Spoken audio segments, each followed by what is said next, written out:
Бисмиллахир-рахманир-рахим. Алхамдулиллахи раббил аламин. Уассалату вассаламу аля расулихи ва аля алихи ва сахбихи ажмаин ва ба'д. Бүгін біз сіздермен намаздың сыртқы және ішкі парыздарына тоқталамыз. Сыртқы парыздары терминдік атауы шарттары деп аталатын болса, ішкі парыздарын рүкіндері дейді.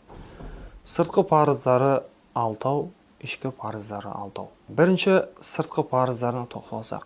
Біріншісі оның хадасаттан таза болу, екінші нәжесаттан таза болу, үшінші құблаға қарай бұрылу, бет бұру, төртіншісі ниет, бесіншісі уақыт, алтыншысы әурет жердің жабық болуы. Жеке-жеке тоқталатын болсақ, бұларға хадасаттан тазалық дегеніміз бұл дәретсіздіктен айырылу. Яғни ғұсылымыз болмаса ғұсыл алу, болмаса дәретіміз болмаса дәретін алу, болмаса екеуі де болмаса және бұл екеуінде ала алмайтын жағдай болатын болса, таяммум үкімі негізінде таяммум алу деген сияқты нәрселердің бар болуы. Яғни хадасаттан тазалық деген дәретсіздіктен ада болу деген сөз. Екінші нәжесаттан тазалық. Нәжесаттан тазалықты екі нәрседе қарастыруға болады. Бұның біріншісі намаз оқитын кісінің денесі, яғни үстіне киген киімінің нәжіс заттардан таза болуы. Екінші, ол кісінің құлшылық жасайтын жаңа намаз оқитын жерінің нәжіс заттардан таза болуы.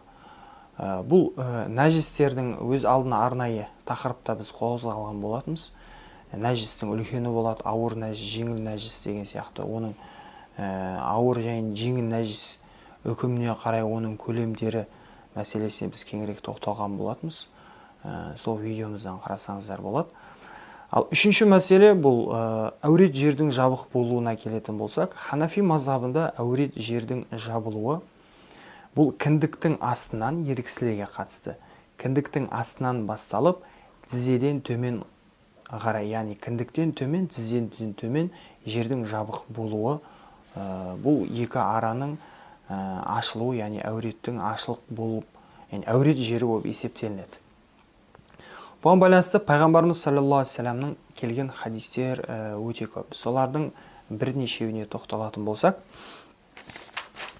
мына жерде айтады: "Ма фауқа рукбатайни минал аура ва ма асфала минас суррати минал аура."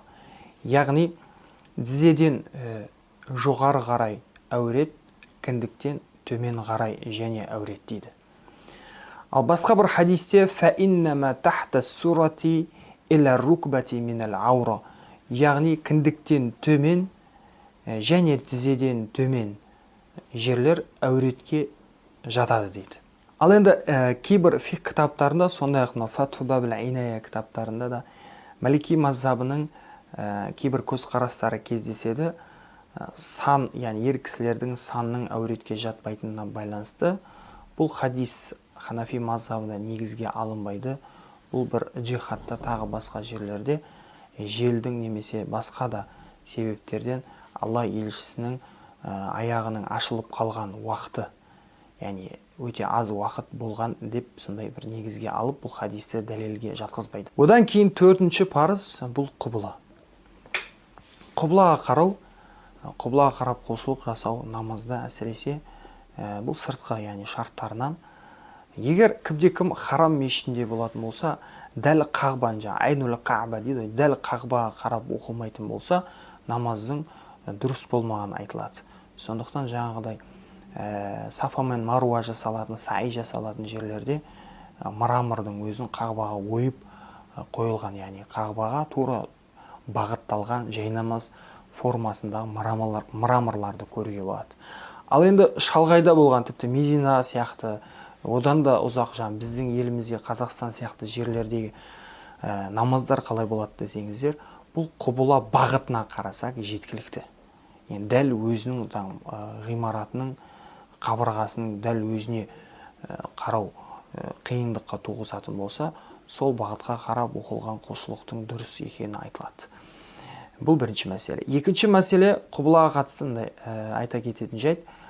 Кімде-кім бір ғимаратқа, болмаса бір кісінің үйіне қонаққа келетін болса, яғни бейтаныс бір жерге келетін болса, және ол жерде құбыланың қай жақта екенін анықтау қиынға соғатын болса, бірақ сонда да іздестірсе, қараса, қазіргі таңда компасқа қараса, күнге қараса деген сияқты, яғни сұрастырса, тура сол, яғни азын аулақ ыждахаттылық танытып намаз оқитын болса, ол дұрыс емес бағытқа намаз оқыған болып анықталса да, намаздың қазасын қайталаудың қажеті жоқ.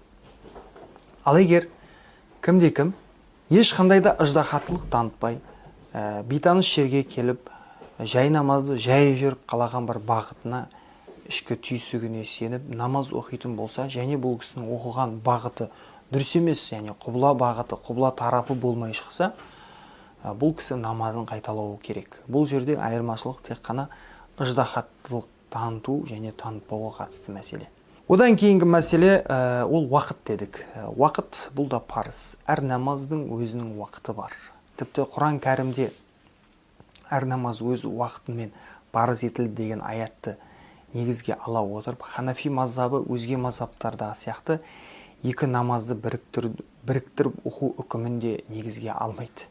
Өйткені аятта Алла Тағала былай деп тұр, ал намазды біріктіруге қатысты келген үкім ол хадиспен бекітілген деп, тек қана әр намаздың өзінің уақытында оқылу керек екенін айтады.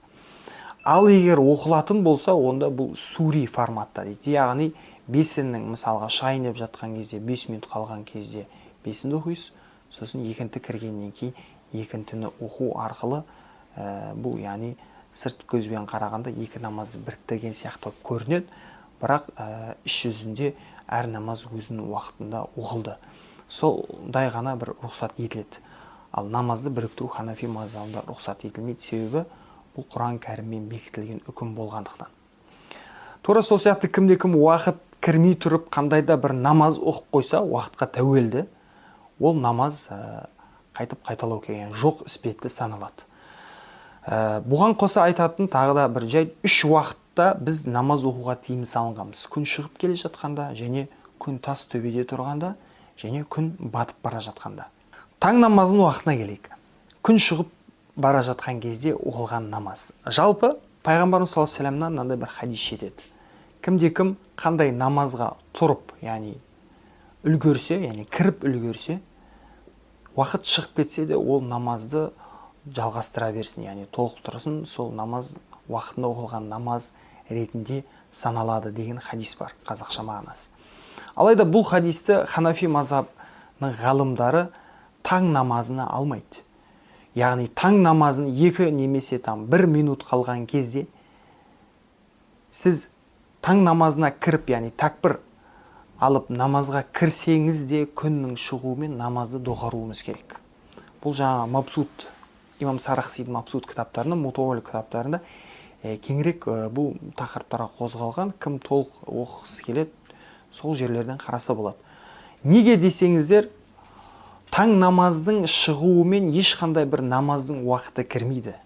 Сондықтан бұл жерде тоқтап, күн найза бойы көтерілгеннен кейін оның қазасы өтеледі деп айтылады. Ал енді екінші мәселе, бұл күннің тас төбеде тұруы. Бұл да тыйым салынған уақыттардың бірі. Көп жағдайда осы тыйым салынған уақытта намаз оқып жататын кездер болады. Бұны көбінесе жұма күні мешітте байқаймыз. Яғни жұма намазға барған жамағат бесін намазының уақыты кірмей 5-10 минут қалған кезде мешіт ақы намазын оқып жатады. Бұл тыйым салынған уақыт, яғни бесін намазы дегеніміз кірді деген сөздің өзі күннің тас төбеде тұрып құлауы деген сөз. Ал оның алдында 5-10 минут бұрын оқылған намаз, бұл тыйым салынған намаздың уақытында оқылған намаз. Ал енді күннің батып бара жатқан кезіндегі намазға келетін болсақ, бұл енді екінті намазымен байланысты. Кімде-кім белгілі бір себептермен екінті намазын кешіктіретін болса, алайда күннің кәлсосы әлі күнге дейін толық батпаған болса, екінті намазына кіріп үлгерсе, ол намазын толықтыра алады. Жоғарыда айтқан хадисімізді негізге дәлелге осы жерде алуға болады. Себебі екінті намаздың кіруімен келесі бір намаздың уақыты және кіреді, яғни ақшам намазы. Сондықтан бұны жалғастыра беруіне болады. Алайда себепсіз екінті намазын кешіктіріп күнмен таласа оқу макрух. Және соңғысы 6-шына келетін болсақ, бұл ниет. Ниет бізде Ханафи мазхабында тілмен ниет ету шарт емес. Ниет деген бұл жүректің іс әрекеті. Қандай намаз оқитынымызға жүректен ниет етсек жеткілікті. Алайда тілмен жүректің ұштасуы намаздың алдында, тәкбірдің алдында сондай бір ниет жасалынған ниет, бұл мұстахаб амалдарынан саналады. Сондықтан ниет ету, яғни тілмен ниет ету мұстахаб істер, яғни жақсы көрілген істерден. Және де ниетке байланысты ауқымды кеңірек тыңдағыларыңыз келсе, ниеттің дәрежелері тұрғысында мағлұматтар алғыңыз келетін болса, біздің YouTube каналымызда 40 хадис сабағы басталған. Сол жерде имам Науидің 40 хадисінің бірінші хадисі ниет тақырыбы, сол жерден кеңірек көре аласыздар. Ва ахиру дa'wana анил хамдулиллахи rabbil alamin.